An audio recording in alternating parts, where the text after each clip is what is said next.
Welcome to the Purpose Focused Advisor, a podcast for financial planners, advisors, and RIAs looking to get the most out of yourself and your business.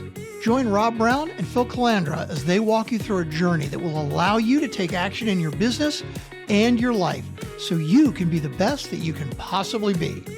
Now here are your hosts, Rob and Phil.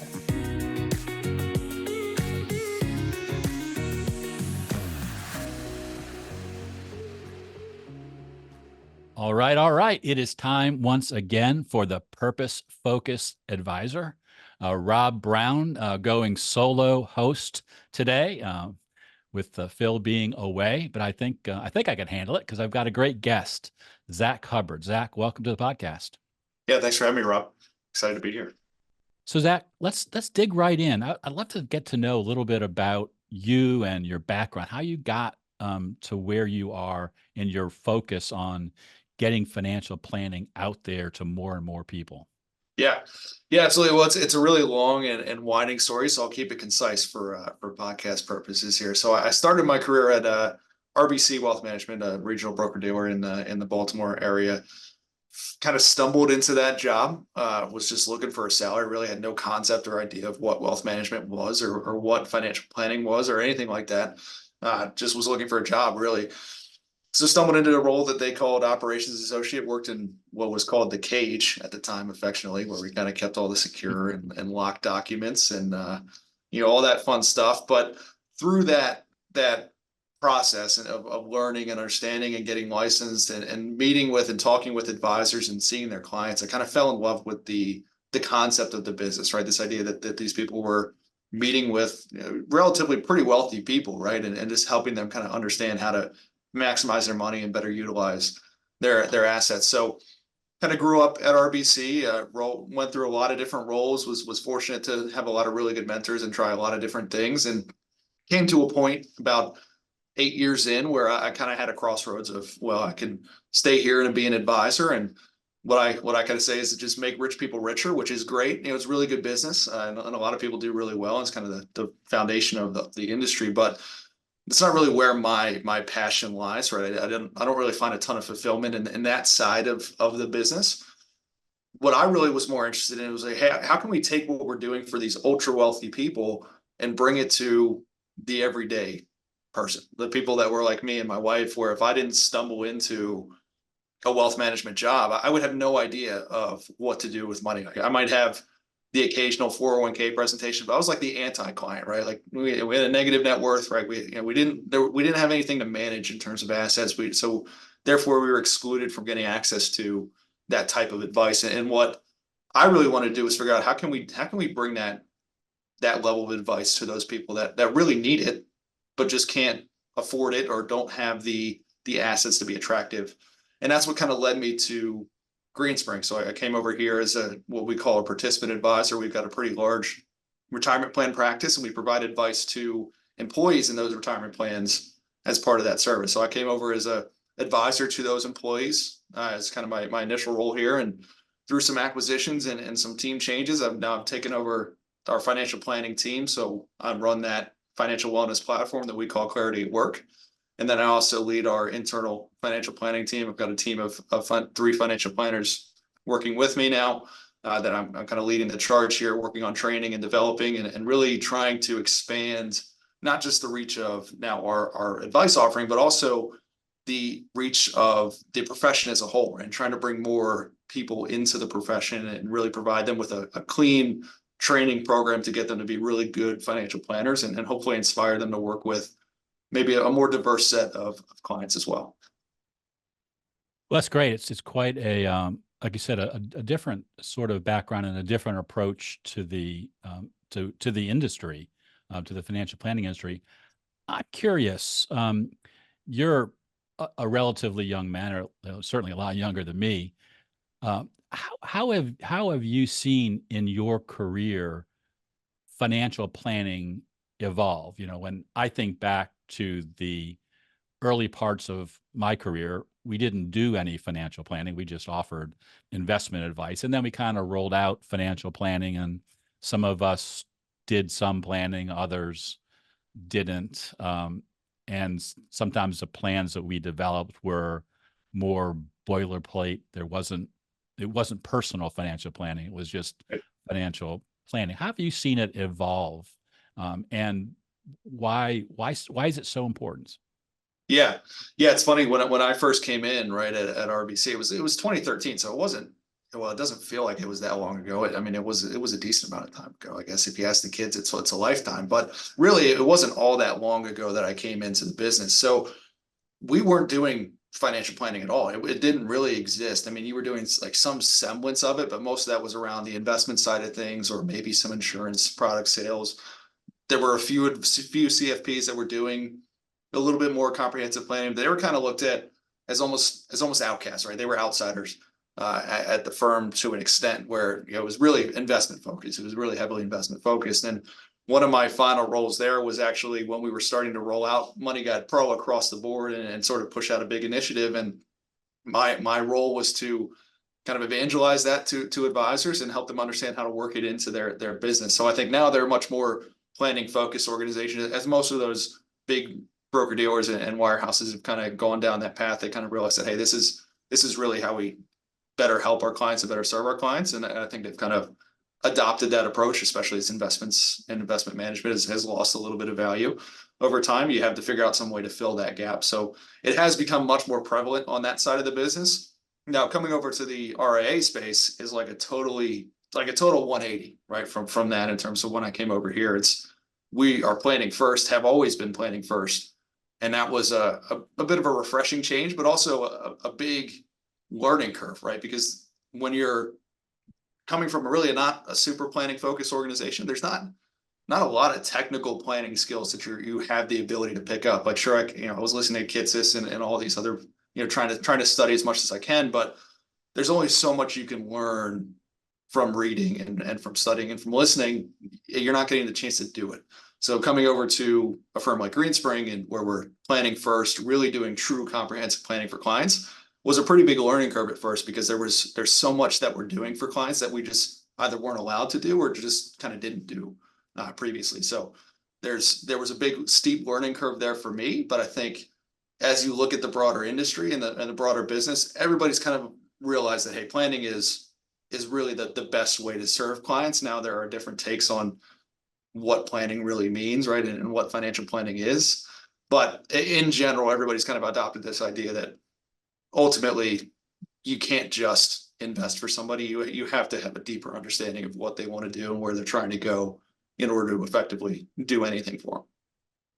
Yeah. Well, as you know, I'm a big fan of the industry, and what you just described are, to me, growing pains. Right. It's an industry realizing that, hey, we are more than just investment advisors or salespeople, that the best thing we can sell is to help somebody understand what their goals are and then create a path for them to achieve it. But I think the biggest obstacle to planning, whether you're in an RIA or a big firm, is time. Financial planning takes time if it's done well, and it doesn't really matter how you define what a financial plan is. Maybe we can talk about that in a minute, but how do you respond to that? How do you think about the time that it takes, the time that you have to commit to doing the plan and working with the client? Yeah, I think kind of and what we started to see and what we've started to do here is really trying to take the planning process, the sort of big, what I call the big, ugly, comprehensive plan. It's like, 100 pages of documents. If we try to build that all at once, what you find is that from a pure business perspective, right? Every client relationship is not profitable in the beginning, because you are spending so much time building out that big, long, ugly, comprehensive plan. What I think is the structure that a lot of the businesses are moving towards, and we're moving towards as well, is more of a bite-sized piece type of structure. Like say, hey, we're going to cover all of this at some point in the relationship, but let's focus first on what are the biggest areas of concern for you. What brought you in, right? Because if you think about every client that hires us, there's some trigger for them to reach out to an advisor. They've been going through in a lot of cases, their entire life with never talking to a financial advisor. And then all of a sudden they decide to reach out to us. So there's something that's causing that that pain that pushes them to reach out to us and that they need help with. So let's address that first and really focus on nailing that issue down. And then as we're going through the process of working with a normal client relationship and kind of building this thing out, other things will happen along the way. We're going to talk about taxes. We're going to work on estate. We're going to work on insurance. Of course, investments are part of what we do, right? So working on building out the investment portfolio and getting those assets managed, but you don't have to do that all at once. And I think that's kind of what that's the next evolution of planning, if you will, that we're all kind of realizing is that, hey, you don't have to do 20 hours of work for every new client that comes in and build out this big comprehensive plan. Let's focus on the things that we need to do as a business, right? We need to get accounts set up and agreements signed and all that. But then let's focus on addressing the big issues that the client's coming to us with first. And then we'll use those as building blocks to get to everything else. Right. Because hopefully that person that you're building that plan for is a lifelong relationship. So you're Right. going to work with them through those different phases of life. And sometimes people want to wait till something is going on in one of those areas of life. They don't want to worry about their estate plan and their insurance until Right. they have someone close to them pass away and they go, oh crap, I have to make sure that I take care of that for myself. Yep. But hopefully you can get in front of that from a timing perspective. So I like that, to think of it as that kind of lifelong planning process. Yeah. And if you think about the idea of building out that big plan, think about all the data that we need from the client. That's an incredibly overwhelming amount of information that they probably haven't ever looked at or pulled or done. So, if we give them a list of 20 documents to give us, they might come back with 5. And then the rest are like, well, I just didn't know how to pull that, or I didn't really think about it, or I don't know what to do there. So we never get it, right? So we're not really getting complete information anyway. So it's better just to say, hey, let's get what we need for KYC stuff and compliance stuff, of course. But then let's also just get what we need to address the number one issue, and then we'll get the rest as we continue to progress through this relationship. And I just think it makes it a better process, not just for us on the front end in terms of the time consumption, but also for the client. It makes it a little bit easier to start working with us. It reduces that friction to say, hey, I'm going to start working with you, and I don't have to give you a box full of documents, right? I can just give you a few things, and then we can continue to build from there. Yeah, they see it as a series of steps, and they're okay Right. with that. Yep. And of course, you're looking out for any traps that might get in the way that may be overlooked that they didn't think about by asking Exactly. good questions. As you were talking, I was thinking about the pieces of the financial plan, and you were saying, well, sometimes when you put that whole plan together, this is the first time that someone may have seen all of their stuff together. I actually remember the very first quote unquote financial plan software that I used. It was really an asset allocation tool that was developed by a company that helped advisors do marketing. And the theory was, if we can get our prospects to give us a list of all of their assets and create a simple, stocks, bonds, cash, real estate allocation, it'll be the first time that client has actually seen all Right. of their stuff in one place, which then gives us a basis to be able to move forward and make investment and other decisions. And so Yeah. that was kind of my infancy, but it's kind of, in a way, that's what you're doing in the first stages of planning anyway, is Yeah. bringing all that together. Yeah, it's still very much the case, even despite all of the tools and resources we have access to. Most people don't have a complete view of their financial situation. So the first time they talk to an advisor is when they're going to be getting that full comprehensive view, and sometimes that can be pretty painful, just to look at. So again, the more we can kind of limit that pain and limit that resistance and lower that friction, the better that relationship is going to be over the long term. Yeah. So I love the fact that in your role as the director of financial planning, you're helping guide that and shape that inside of Greensprings. And obviously, as a firm, you all are working with clients up and down the wealth scale. But you mentioned up front that one of your goals is to get financial planning out to the masses. And a way that you're able to do that is to serve the participants of the 401k plans that Greensprings oversees. Right. Talk a little bit about how you're doing that because that's another one of those time things, right? I don't have enough time to do the complete financial plan. I have enough time to bring the 401k on and take care of the top, C-suite employees, but we'll show up as seldom as we can to take care of the masses, because that just, what if they have questions? What if they need help? Right. Yeah. It's a really good segue there. A really good point. I mean, a lot of kind of the big argument against it is, well, how do you possibly have time to work with that many individuals? And the answer to that question is pretty simple. We don't work with everybody in every given year, right? We've got about 65,000 participants that roll up to our retirement plan business right now. I can tell you, we do not meet with anywhere close to 60,000 people in any given year, right? It's on this year, we're on pace to meet with more like 2,000. And that's a really good number. And the reason for that is, think of it more of like a financial EAP than it is an employee assistance program, than it is a true sort of proactive financial planning type of relationship. We're not building comprehensive plans for everybody that we talk to when they reach out to us and our financial planning team. We have CFPs, we're providing fiduciary advice, but it is point in time advice, right? It's advice that you need when you need it, with consistent follow-up and proactive reach outs and some education tacked onto that. But in terms of those one-on-one conversations, it could be 5 minutes just saying, hey, I need help kind of understanding what my investment choices are in my 401k. Or it could be an hour of, hey, I'm really thinking about retirement and I need to understand what are the questions I need to ask, what do I need to do to kind of prepare for this transition. But everybody has access to that same service, and they're only going to reach out when they actually have a need. So our target is roughly 5% every year of the participant base to reach out, or per company base. So if we've got a 100-person company, right, we would expect in a good year 5 people to reach out to us, and that's a good number. We don't want all 100 to reach out to us every year, because they probably don't have questions every year. But when they do have something come up, we want to make sure that they know that we're there and available. So one-on-one advice is a component of it.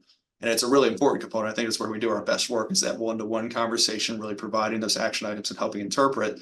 But we're also doing regular monthly education meetings. So group education on various topics that they can join and listen into. And those usually will prompt some additional questions that lead to one-on-one meetings. We're sending proactive age-based emails. So we have data on all the participants, or a lot of the participants. We don't have all of them quite yet, but we're working on getting all of that data in there from the record keeper providers. But we've got birth dates, we've got other information on them that we can now focus on sending targeted educational and planning focused communications. Like, hey, when you turn 50, here's some information about a catch-up contribution. Here's when you should consider it. Here's a link to schedule a meeting with us to talk about this further. When you turn 70, here's some information on required minimum distributions and retirement and Social Security and things like that. So we've got the ability now to not just sit back and wait for them to reach out to us, but we're actually proactively reaching out to employees and providing actionable planning advice. So even if they never talk with us ever, if they never schedule a meeting with us, they've still received, if they work with an employer for say 10 years, they've still received a pretty significant amount of planning focused communications from us to provide them with action steps for their own situation.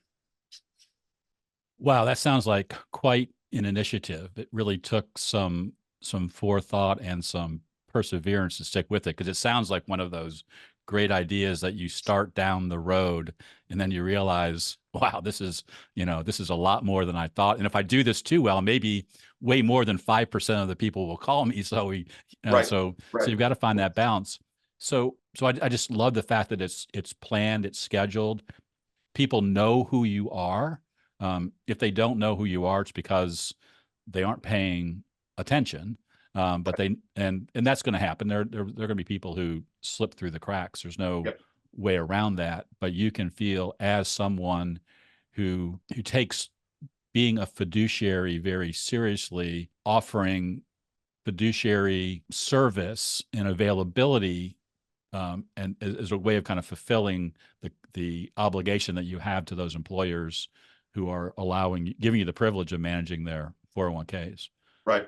Yeah. And we're signing on when we sign an agreement with a company that we're going to do both the 401k work and the participant work. We're actually signing on as fiduciaries to both the employer themselves and also the employees. So that individual advice I always kind of jokingly say in those education presentations, if I give bad advice or advice that's not in your best interest, there's going to be a lot of people that can come after me legally to kind of punish me for that. So Right. we're signing on as fiduciaries to the participants, to the company.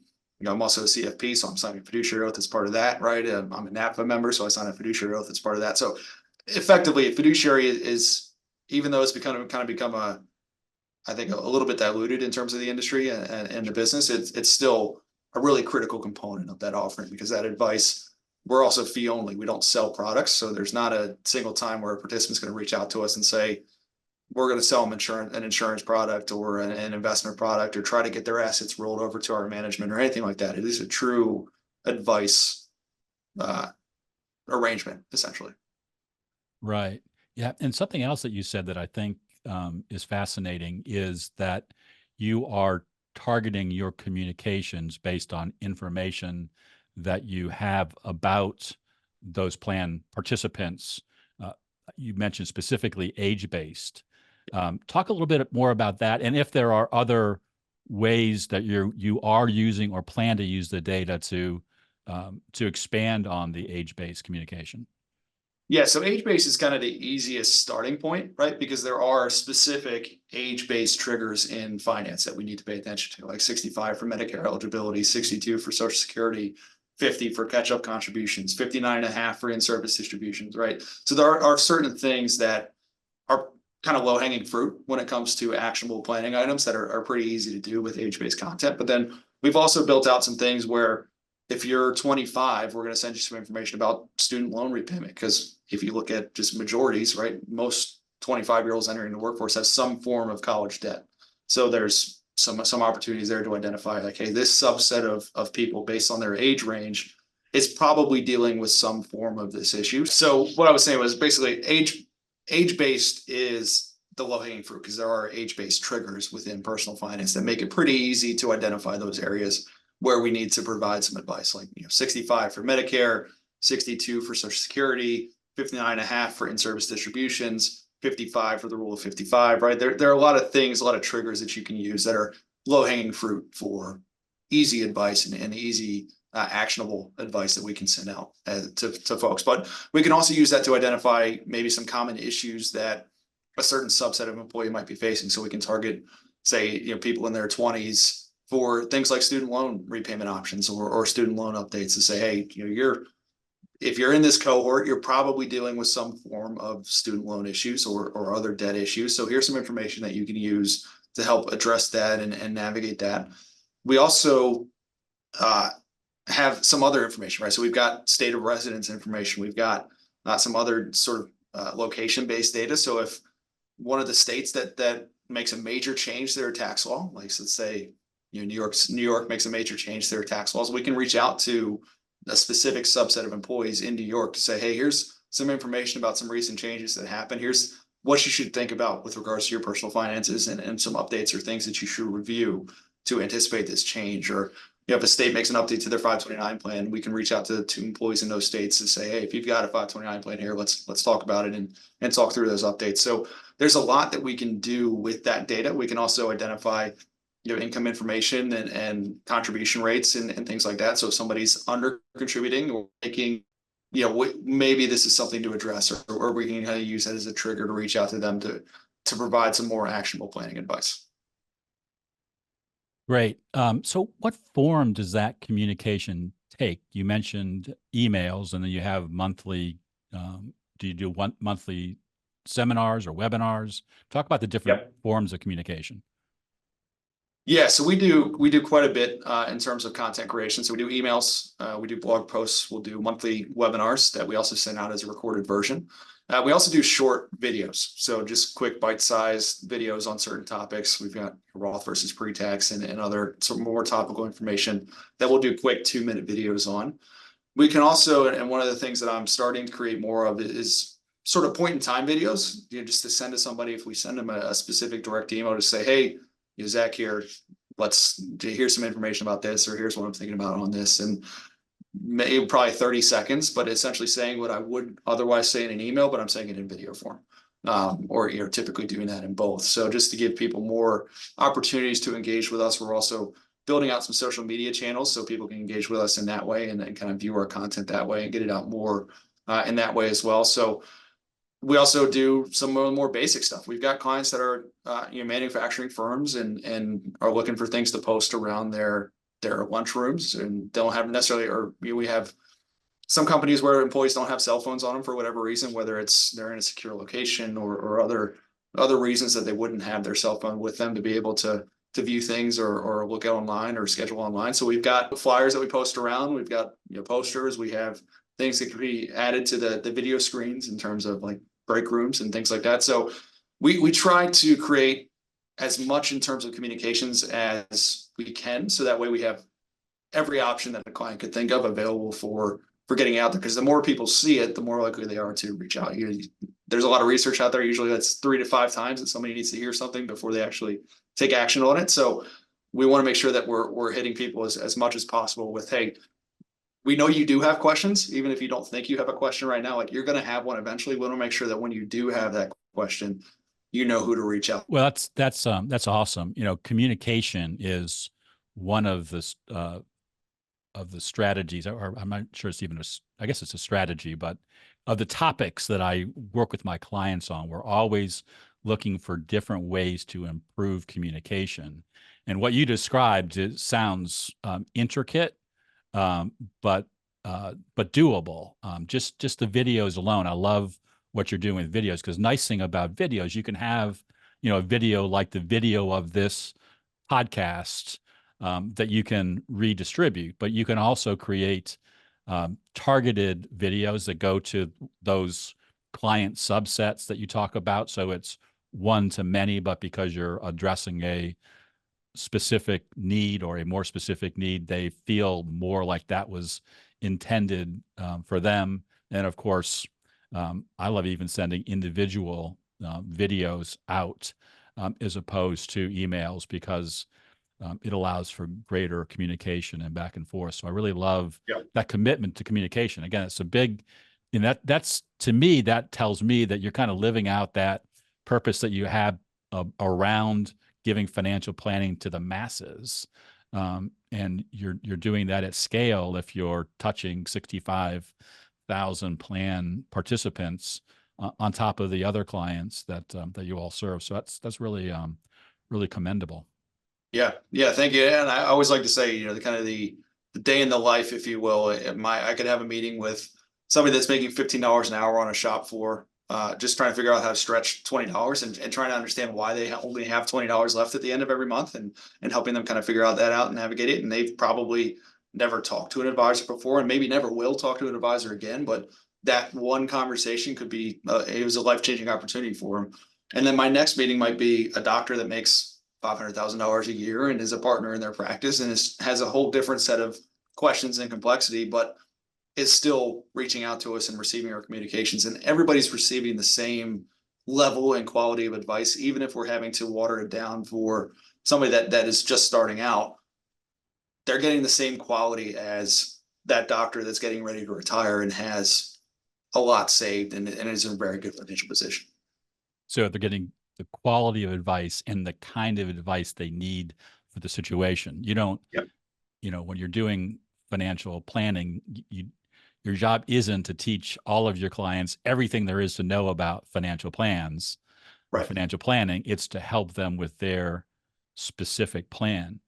The other thing I really like about what you all are doing is, I work with advisors who have more clients than they could handle. They could have several hundred clients, and they can go down the road of just narrowing down their client base to serve only their top clients and find a new home for their other clients. And then I have some who they just can't do that because they're uncomfortable running into those clients at the drugstore and saying, well, why did you dump me? Why did you send me, up the street? And I think the lesson that we're learning that isn't just applicable to the 401k plans is if you have systems and you commit to serving a large number of clients, those systems are something that you can implement that will help you deliver the quality and the type of advice that you'll be proud to run into that person at the drugstore because you know that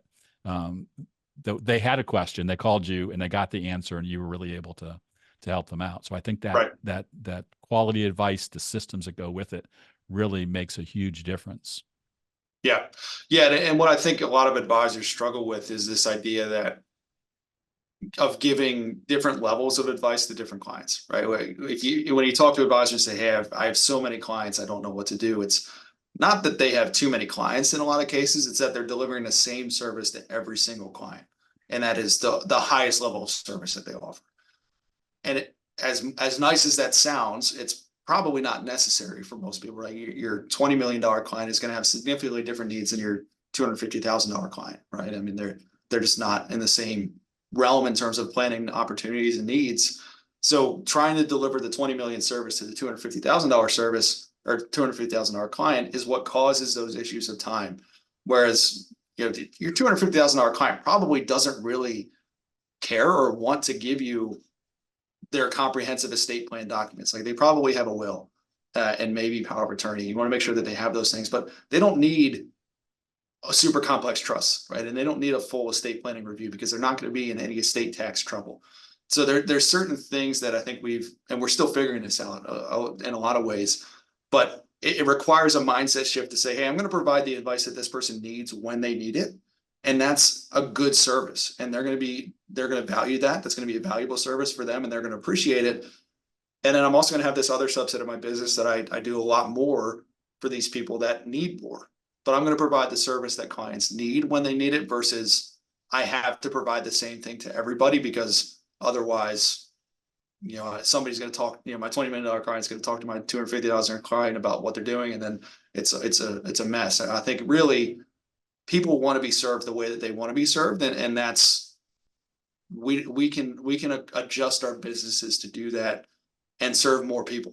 I think you can expand your client capacity if you just make these clients the way that they want to and need to be served, and not try to force my more comprehensive offering on somebody that doesn't want it. Yeah, I think that's right on. And the beauty of having a system and then being able to use different types of technology allows creating those different service levels.